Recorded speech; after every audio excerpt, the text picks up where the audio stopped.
অসমৰ ভেঞ্চাৰ শিক্ষানুষ্ঠানৰ কাৰণে এটা বহুত ভাল খবৰ এই ভিডিঅ'টোৰ যোগেদি মই আপোনালোকক জনাব বিচাৰিছোঁ। ইতিমধ্যে আমাৰ চেনেলৰ যোগেদি মুখ্যমন্ত্ৰী ডাঙৰীয়াই ভেঞ্চাৰ শিক্ষানুষ্ঠানসমূহ প্ৰাদেশিকীকৰণৰ সন্দৰ্ভত কি মন্তব্য প্ৰকাশ কৰিছে শেহতীয়াকৈ সেই কথা মই ভিডিঅ'ৰ যোগেদি জনাইছিলোঁ। আজি আপোনালোকক মই শিক্ষামন্ত্ৰী ডাঙৰীয়াই কি কৈছে এই বিষয়ে বাতৰি কাকতত প্ৰকাশিত এটা খবৰৰ আঁত ধৰি কথাখিনি কৈ দিব বিচাৰিছোঁ। ভিডিঅ'টো শেষলৈকে চাব, কেইবাটাও দৰকাৰী ইনফৰ্মেশ্যন পাব। মই প্ৰথমতে বাতৰি কাকতত কি ওলাইছে সেই কথাখিনি কৈ ল'ব বিচাৰিছোঁ যে নতুন বছৰতে অপ্ৰাদেশিকৃত স্কুলে পাব ভাল খবৰ। ৰাজ্যৰ অপ্ৰাদেশিকৃত শিক্ষানুষ্ঠানসমূহে নতুন বছৰত প্ৰাদেশিকীকৰণৰ খবৰ লাভ কৰিব বুলি জানিবলৈ দিছে শিক্ষামন্ত্ৰী ডক্টৰ ৰণোজ পেগুৱে। অখিল ভাৰতীয় বিদ্যাৰ্থী পৰিষদৰ লখিমপুৰ ৰাজ্যিক অধিৱেশনৰ কাৰ্যসূচীত অংশগ্ৰহণ কৰিবলৈ আহি আছুতীয়া সাক্ষাৎকাৰত শিক্ষামন্ত্ৰীগৰাকীয়ে মুখ্যমন্ত্ৰীয়ে ইতিমধ্যে ফেচবুক লাইভত অপ্ৰাদেশিকৃত শিক্ষানুষ্ঠানসমূহ প্ৰাদেশিকীকৰণ কৰাৰ ইংগিত দিয়া বুলি মন্তব্য কৰি কয় যে অপ্ৰাদেশিকৃত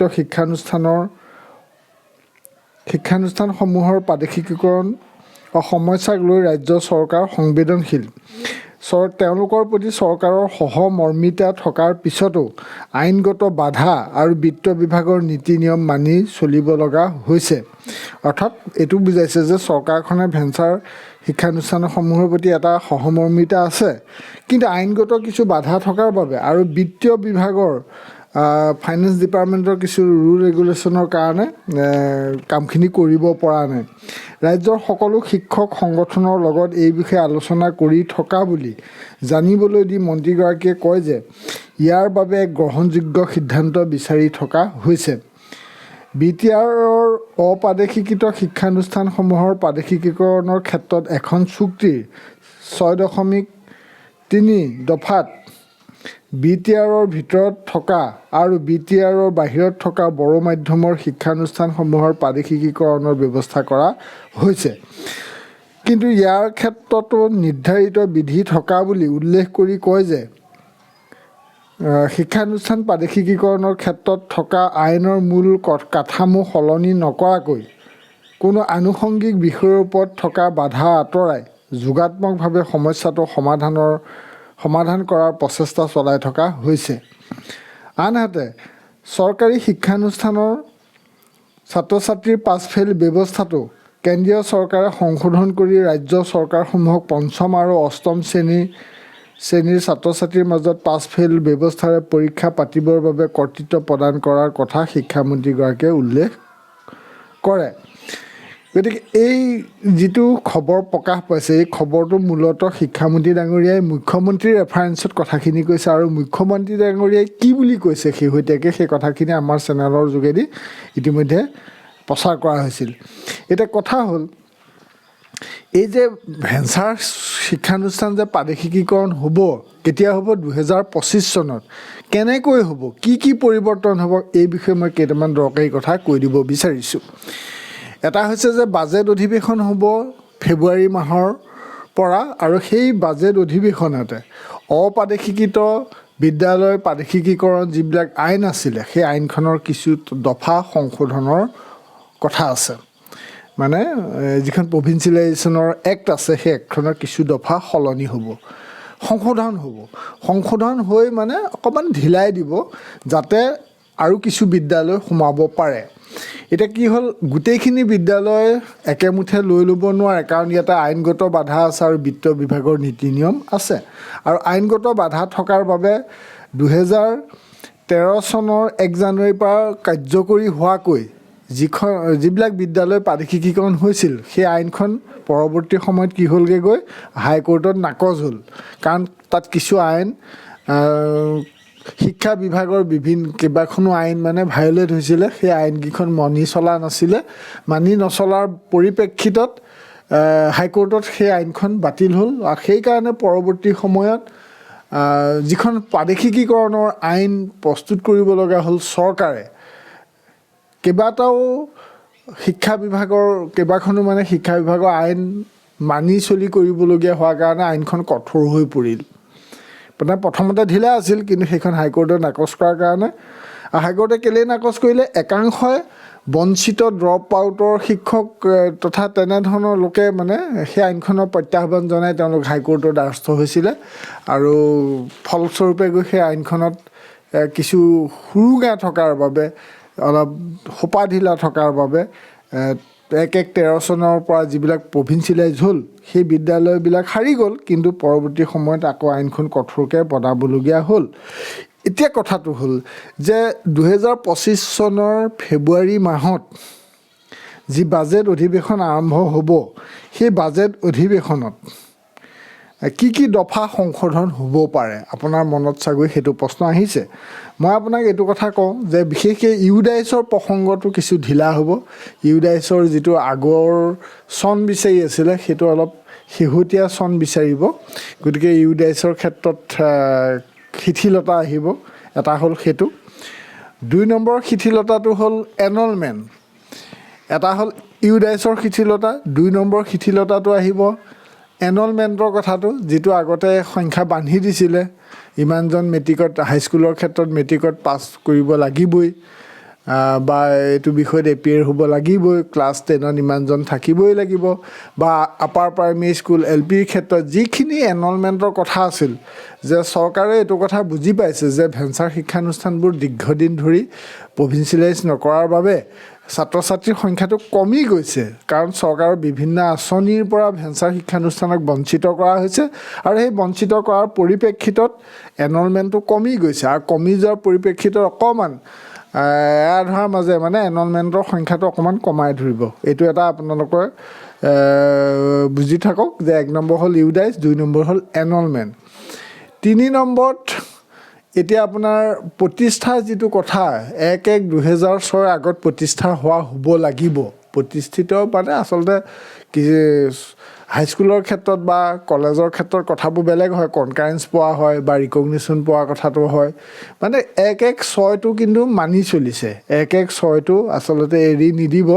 ১-১-৬ আগত LPU মানে ক্ষেত্ৰততো প্ৰতিষ্ঠাটোৱে ধৰিব, অনুমতি পোৱা বা স্বীকৃতি পোৱা এই কথাবিলাক ধৰিব। ১-১-৬টো কিন্তু এৰি নিদিব।